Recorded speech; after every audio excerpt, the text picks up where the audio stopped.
WestJet says it has put in a flexible rebooking policy for customers traveling this summer because of an ongoing contract dispute. The airline's flight attendants could go on strike as early as August 2nd if they fail to reach a new agreement by then. Linda Ward is looking into this story for us this morning.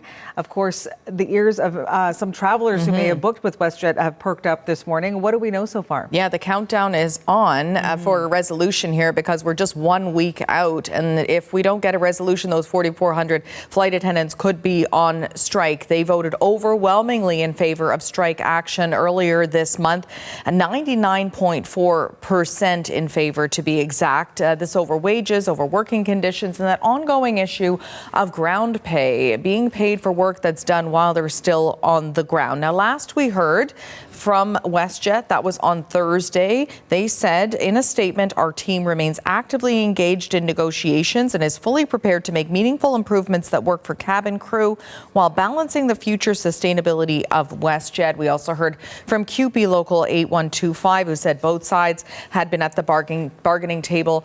They were both committed to coming to a resolution here. I have reached out this morning to both sides. Still haven't heard anything back about whether we've had any progress since Thursday on those negotiations. But as you point out, this is the height of the summer travel season, and travelers can be forgiven for being a little bit worried because we've seen this happen before, and we've seen the effects of this back last August. More than 10,000 Air Canada flight attendants went on strike. We saw Air Canada suspend all of their flights and their Rouge flights as well. The union defying a back-to-work order at that point in time, and it eventually went to arbitration where some of these issues involving ground pay were resolved at that point. For WestJet specifically, the last time we saw a labor disruption like this was back in 2024.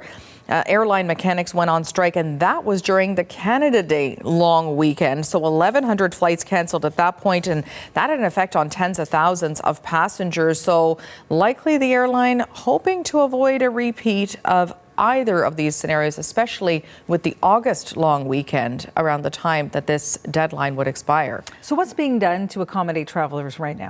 So flexible rebooking options. So right now, if you have a flight between July 30th and August 4th, you can change one time or cancel for no fee.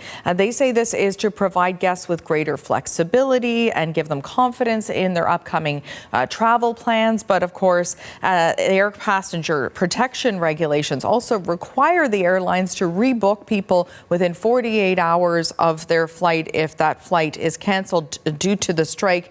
And that's not easy to do, especially over a long weekend.